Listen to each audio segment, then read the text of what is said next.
হচ্ছে তুমি আমার খুব আপনজন। আমরাও যখন দেওঘর যাই, আচার্যদেবের সন্নিধানে যখন যাই, তখন দেখবেন তাকে যে আমি চিনি না, তার সঙ্গে আমার কোনো পরিচিতি নেই, এরকম আমাদের কখনো মনে হয় না। মনে হয় খুব নিজের মানুষ, খুব নিকটের মানুষ, তার কাছে মনের কথা বলে বলাই যায়। আর দেখবেন অন্তরে অন্তরে নাম হতে থাকে। তাই বৈষ্ণব শাস্ত্রে বলেছিল, যার দর্শনে মুখে আসে কৃষ্ণ নাম, নিশ্চয় জানিও তিনি বৈষ্ণব প্রধান। ওই ভদ্রলোকেরও তাই হলো। ঠাকুরকে দেখে সেই সন্ন্যাসী ভাবছেন আমি ঠাকুরের কথা, আমার সমস্ত কথা আমি ঠাকুরকে বলবো। এগিয়ে গেলেন ঠাকুরের কাছে।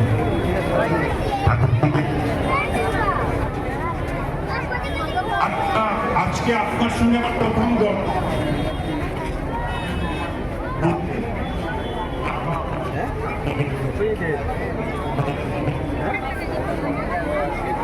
তিনি বলছেন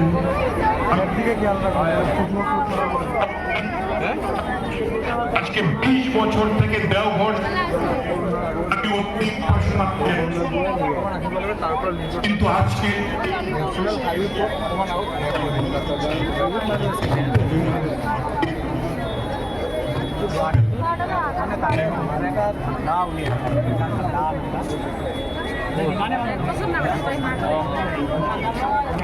ভক্তি বলতে কি বুঝেন? আপনিও অগ্নি বলতে কি বুঝেন? আমরা যারা এখানে আছি, যারা যাদের প্রত্যেকের ঘরে ঠাকুর ঘর আছে, আমরা এরকম করে প্রদীপ জ্বালাই। আমরা অনেকে হয়তো জানি, হয়তো অনেকে জানিও না, কিন্তু যেহেতু দেখেছি আমার মা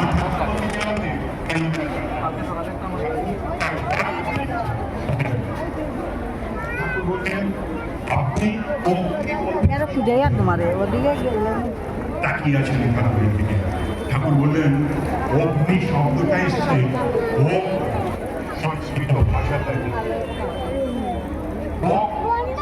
মানে হচ্ছে গতি। আমাদের গতিটা কোন দিকে থাকে? নিচের দিকে, ঊর্ধ্বমুখী গতি। আমার জীবনটা ঊর্ধ্বমুখী গতি সম্পন্ন হচ্ছে এই যে অগ্নি জ্বালানো। আমরা প্রত্যেকটা জ্বালাই, আমার প্রত্যেক শুভ কাজে আমরা যে অগ্নি জ্বালাই, অর্থটাই হচ্ছে আমার জীবনটা গতিময় হয়ে উঠবে কোন দিকে? ঊর্ধ্বের দিকে।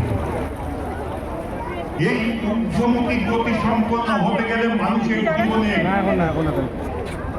ঊর্ধ্বমুখী গতি সম্পন্ন একজন ইষ্টের প্রয়োজন হয়, একজন মানুষের প্রয়োজন হয়, যাতে যিনি আপনাকে বুঝিয়ে দিতে পারেন যে আপনার জীবনটা কোন চরমায় চললে জীবনটা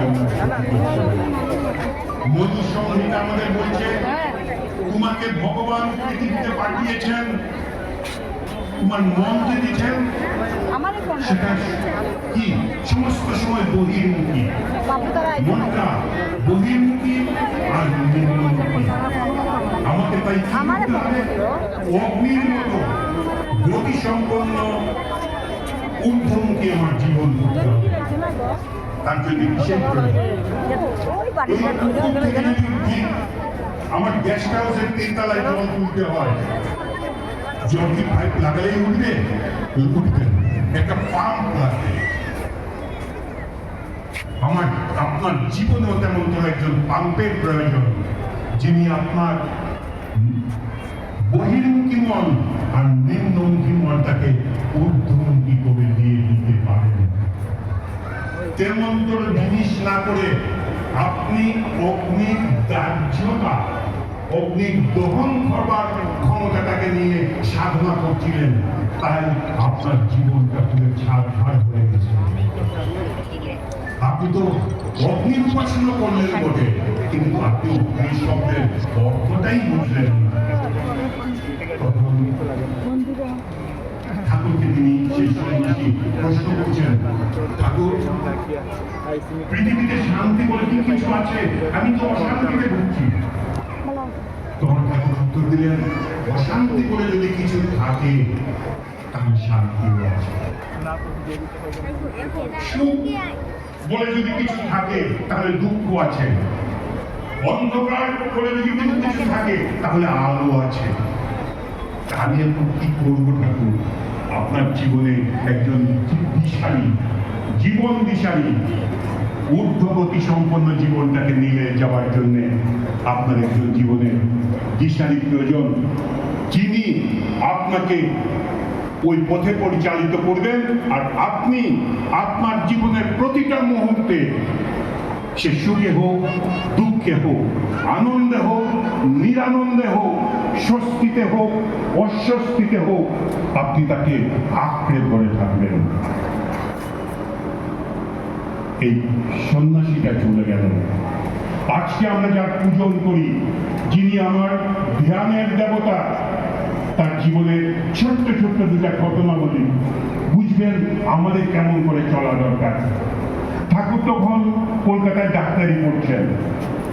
কলকাতায় ডাক্তারি পড়তে গিয়ে ডাক্তার কিছু বন্ধু তার জোগাড় হয়েছে। ঠাকুর প্রায়শই গঙ্গার তীরে গিয়ে হাঁটতেন, একা একা হাঁটতেন। একদিন তার বন্ধুরা কি করলো জানেন? ঠাকুরকে ধরে ভুল বুঝিয়ে নিয়ে একটা বেশ্যালয়ে ঢুকে গেল।